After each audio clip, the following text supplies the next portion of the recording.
So we're getting into the more higgledy-piggledy part of the collection, I guess. This is where things don't really fit into a family, but they each have their place in my collection and I love them. So I'm going to have to kind of gloss over this because it's taken me forever to do this. So, Bo, you should have been in the oven hours ago. He won't shut up. So, Jimmy Choo. If you don't know it, I describe it as kind of grown-up toffee. This is the Eau de Parfum version, super strong. And yeah, kind of cool bottle, I guess. Thanks, Dkny. Calvin Klein Beauty. I got this for free, this one. Aren't free things really good? Love it. I don't really wear it very often. It's kind of on my next chopping block list. I'm going to start to give this more attention and kind of try and get rid of it. Not get rid of it, but just make an effort to wear it more. I wanted to hug that one. This is Ivresse by Yves Saint Laurent, formerly known as Champagne. One of the first 90s fragrances that really took my breath away and just loved it ever since. This was a gift from my wonderful friend Kirsty. So Kirsty, if you ever watch this, which you probably won't, thank you. Yeah, Taylor Swift, Enchanted, Wonderstruck. I bought this because of the bottle. I was kind of obsessed with the little charms and the pearlescent look of it. It's really shiny and nice, and it's basically like a berry bomb, like a berry vanilla musk bomb. A male fragrance, yay! This is Givenchy Pie. Any guys watching this that wear this, it's, you know, you will agree with me. It's kind of different for a male fragrance. It's kind of vanilla-y. It's very sweet and very strong as well. This is my best friend's signature, so I guess I kind of cheated on him by buying this, but it reminds me of him and I never wear it around him, so I'm not that bad really. Next, Fancy Nights by Jessica Simpson. I got this due to reading loads of reviews. I read that it was quite masculine, it was a very outstanding celebrity fragrance, so I wanted to see what it was like, you know, and it had a really unusual note of papyrus, so I thought, I'll try that out. I'm impressed with it. It's like,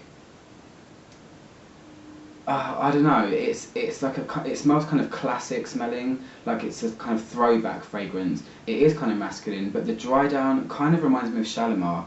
It's like a more papery thin, but still strong, powdery version of Shalimar by Gaultier. So if you know what Shalimar is, you might like that. This one, Shiseido Energizing. I bought this one because of this. This is Chloe Innocence. It's battered and bruised. It's been through the ages. It was discontinued in the 90s. Incredible fragrance. I love it. It's the most ethereal, gorgeous, powdery floral. And I bought Shiseido because it smells very, very similar. I've read reviews on Fragrantica. Fragrantica people know their stuff, and a lot of people, well, 83 people, when I looked at it, voted that this smells the same. So I just blind bought it, and I must say, very, very good. It smells very similar. CK1. No, I don't say anything about that one. That's just like a staple. That's like a pair of jeans you just throw on and wear it. Mariah Carey M. This box is actually filled with empty perfume vials that I've used that I'm going to recycle and do stuff with. Yeah, have you ever smelled Tier flower before? Tier flower, tropical flower. This was really interesting. It's like a kind of marshmallow, incensey, oriental, almost knocked that off them. Oriental Tier flower. Kind of cool. I don't really wear it very often either. Why did I buy the biggest bottle? I don't know, because it's kind of cheap, I guess. So, back to here. Love Chloe, which is the wrong way around. This is amazing. I don't know, I have not a love-hate relationship with it, but I love it, but I don't really know when to wear it. It smells kind of vintage, like vintage makeup, powder puff. It's got a lot of purple flowers in it, like iris and violet and stuff like that. It's quite an outstanding fragrance, and man does it last. This is for the burlesque kind of vintage girl that, I don't even know where to start with that one. This is like a time frame perfume, I don't know. So, Prada Amber. This will never ever be out of my collection ever. This is Prada Amber for men. This is, I call it like a modern day barbershop fragrance. It's lavender, it smells like soap, it's clean. Another one that lasts for hours and hours and hours and hours. You just get gentle wafts of it. This is a very important one. I never want them to change it or reformulate it, so Prada, don't ever do that. Other end of the scale, this is Avon Far Away. This is, I wear this to bed. It's like a cozy, strange, sorry I'm just checking my phone because my camera cuts off after 8 minutes. It's like a cozy, vanilla-y blanket of fluff. I wear that when I get out of the shower, I wear it to bed, it's just kind of cozy, but don't be deceived by the price or the brand or the fact that it's in this, I don't know, weirdy looking bottle. It is really, really strong. This one was a gift from my best friend Josh Diesel. When he went up the stairs one day, he walked in front of me and I said, gosh, what are you wearing? It smells like a cinnamon, like a powdery masculine cinnamon. It smells wintry, like Christmas, and this is my next venture to finish. I've been wearing that one quite a lot recently to just move it up my collection. I love it, but I find myself not reaching for it, so I'm giving it more attention. Lust by Lush. Do you know about Lush? Lush is a British company. They're a cosmetics, bath creams, and I don't know, just cosmetics basically, but they have a very cool ethos and a lot of their smells are very powerful. I mean, the shop can fill an entire shopping centre. The smell that comes out of it just fills a whole shopping centre. So this one is Lust. This is an amazing jasmine fragrance. It's so powerful that it just knocks people out. I have to be very careful with this. I mean, it's good that it comes in a tiny bottle because you don't need a lot of that one. It's kind of like a dirty jasmine, gorgeous. This one I'm actually wearing today. This is L'Argent by Agent Provocateur. This is a chameleon. It kind of starts in this beautiful floral bouquet, but then it turns into a whip. It has a lot of resins in it, kind of myrrh, incensey gorgeousness. This is like a nighttime fragrance. I don't know why I'm wearing it today, but it was just today. It's nice. It's kind of like a pearly bottle. It's lovely. It's really nice. And then you over here, not many masculine fragrances in my collection, but Burberry Touch. I really like this one. I've had it for a long time.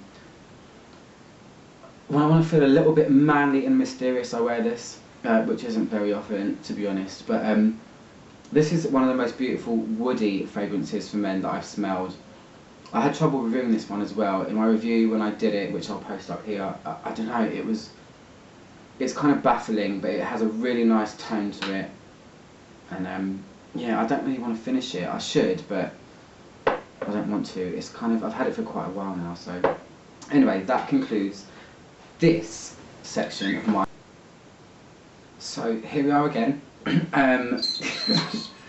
Yeah, there's more going on. There's always more going on with my perfume collection.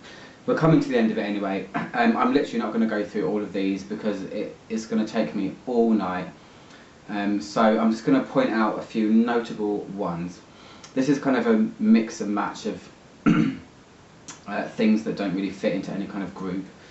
But there's some really good perfumes in here. So I'm going to start with Stella. This particular bottle was a gift by one of my subscribers, Josh Bakai. Am I pronouncing your name right, Josh? I hope so.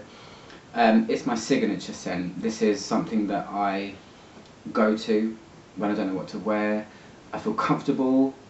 It loves me. I just wear this all the time. It's one of the most pristine, crisp rose fragrances you can ever smell. It's like a modern take on a rose. It's got peony in it as well. I have to be really careful that I don't make a perfume melange right now. Yeah, Stella. It's just stunning. It's strong. It lasts. It's everything that I need in a little, well, big bottle. I'll try and I'll try and sweep across. So where do I start? You know, when I look at this, I think, oh my god, you're crazy. Ah, well. Anyway, so, yeah, I've got Calvin Klein Euphoria here. Great staple in a fragrance collection. It's ultra feminine. Doesn't really fit me, but I love it. It's a strong one, it lasts. There's so much going on here that I can't even deal. Britney Spears Fantasy here. Everyone knows what that is. Dolce Vita. This is my favourite Calvin Klein fragrance ever. This is the vintage version of it. It smells, it's like a very effervescent kind of Coca-Cola, woody kind of smell. Amazing. By the way, if anybody wants me to talk about any of the ones in this section here, I'll talk about them, but I've already reviewed most of them anyway. So Dupe, or Youp as it's called, Youp Femme, that is an amazing kind of incensey. It's got a lot of civet in it, so it's kind of dirty, animalic, but very, very cool fragrance. Jean Paul Gaultier, Lamar, I stroke you. Oh, I stroke you actually. Yeah, this is a huge orange blossom. Crazy, really strong as well. See, most of my ones are really strong. Yeah, it's really strong.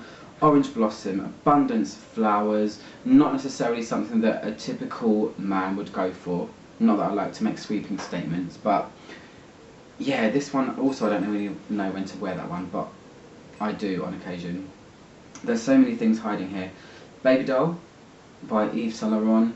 This is like a real, astringent is the right word to use, but it might sound horrible, but it's a very crisp, sharp grapefruit rose that I like to wear when it gets a little bit warmer. Also very strong. A lot of people think that this is very synthetic and makes your face do that, but I like that. I like to have a variety, as you can probably tell.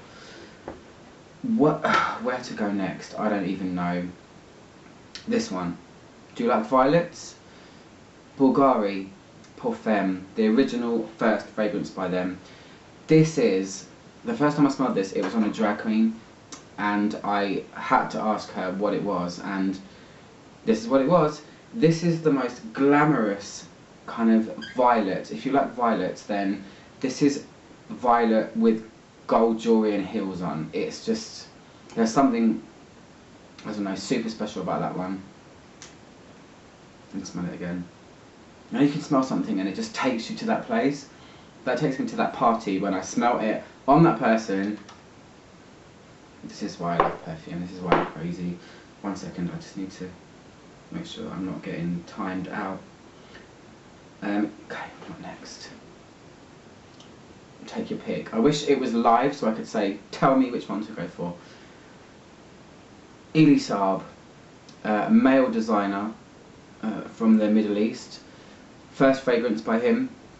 This was a gift for me at Christmas. This is another beautiful orange blossom fragrance. This one is ultimate femininity. This is like a wedding fragrance. I gave it to my friend on her wedding day. Well, for her wedding day. And she wore it and she loved it. And I think I might buy her some more of that actually, because it's a really good one. Where else? Where else is notable? This one is notable. By D&G. Excuse me. Yeah, it's discontinued now. D&G are my favourite perfume house, but they seem to discontinue their best fragrances, and this one is, yeah, definitely, okay, second best favourite. My favourite one is Red Cap that was over here earlier. This one is just, this is the most amazing use of coffee and lavender together. A really unusual mix of something rich and herbal. It creates a sex bomb. Leopard print is a really good thing to put on the bottle because it really is something sexy. It's like a sex kitten. Oh, I love it. That one is good. Oh. I look at them sometimes and I think, oh, I love you. I'm totally nuts about this. I love it. Anyway, so this is it. This is the last section of this crazy perfume collection video.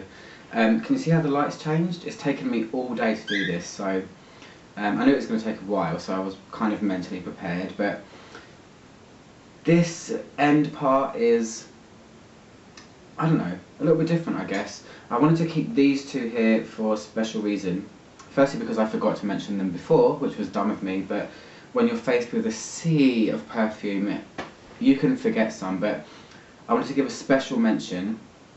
It's like it's getting an award or something, but Boudoir by Vivienne Westwood is something that I don't think anybody should miss. If you're a rose lover, if you like something a bit vintage and different, you know, this has a real, I guess, bad reputation for being something dirty and weirdly sexual smelling, and I've read lots of reviews about this on lots of different websites, and people say some crazy stuff about this one, so I wanted to mention this one first because I'm a huge fan of it. It's one of my friend's signatures, and he's the person that told me to actually smell this, and it's pretty incredible. I mean, the bottle is crazy. Mine is, when you get it, it's pink, and because it's so rich in natural vanilla and stuff, it starts to turn. You can see it's kind of going a little bit more golden tone, but this is a really interesting perfume, and it's very, I call it kind of dirty honeyed rose. It's very kind of glamorous in a boudoir kind of way. Great one. This one, how can I forget to mention this? This is Dkny Women, it's called. It's been reformulated in the last couple of years. There's Dkny Energizing, Dkny To Go. The original formula of it, which is this one, which comes in the pearlescent packaging. I got this recently. I got this 2 weeks ago, and I've already used this much of it. This is just, I'm familiar with it anyway. I used to work, somebody used to wear it, and one of my friends, JC, she wears this, and every time I smell her, this is like a mood altering fragrance. It's like a huge grapefruit, zesty, it's got tomato leaf in it, which makes this amazing kind of green herbal element. It's got vodka in it. Vodka, yeah, I love vodka. It literally just, I smell it and it goes straight in me like that. I just love it, and I've literally just this second, before I came back on camera again, won an eBay auction to win another 100 ml of it. If I can use that much in 2 weeks, I'm going to need more, right? Anyway, so I'll talk about this bit first. This is my Black Phoenix Alchemy Lab perfume collection. I don't know how many of you know about that company. They are a niche brand, kind of artisan perfume company that produce perfume oils, and they're very evocative and themed on certain pieces of art and like a gothic nature and fairy tales, and this is like my fantasy perfume collection. I love them. They're segregated right now into kind of the more wintry, heavy, resinous ones here, incensey, musky, gorgeous ones. These ones here, I consider them kind of more summery. They're more fruity, lighter, like just to pick one out. This one is Strawberry Moon. It's got kind of dandelion sap and grass and fresh strawberries, and they just put some really cool things into their perfumes. And then these ones here are like the gourmand ones. They make some amazing foodie gourmand fragrances, like cookie smells and butter rum and just all kinds of craziness that I love. This is when I want to go somewhere fantasy, I turn to these guys. And then over here, this is my collection. I don't think I'm ever going to review these ones individually.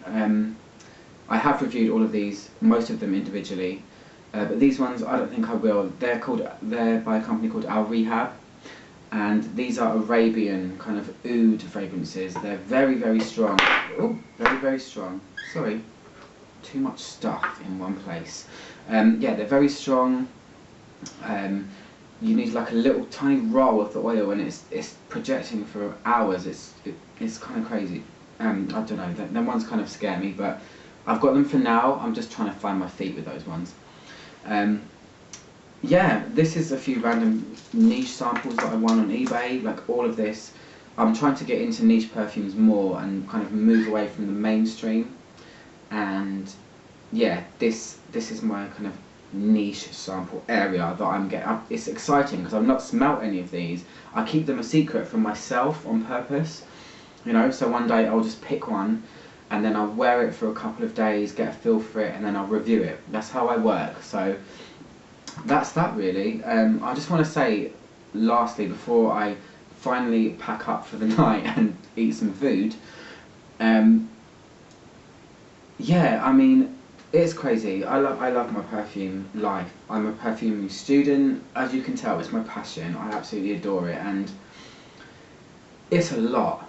It's a lot, but I love it. And if you need to find any reviews anywhere, because you know when you go on someone's YouTube channel and you can't find anything, I've made my channel into sections. So go to my homepage. If you scroll down, I've put everything in sections. I've done women's designer fragrances, men's, niche brands, celebrities. Black Phoenix has its whole own section, so it's easier to find stuff. So that's me. I'm Ultra Mono, and yeah, it's a crazy obsession, but it's never going to end. I constantly want to smell new things, and I hope it's you know, been fun to watch. So thanks for watching. If you've made it this far and you're not asleep, and I'll see you guys soon for some kind of review or video. Okay, good night from London.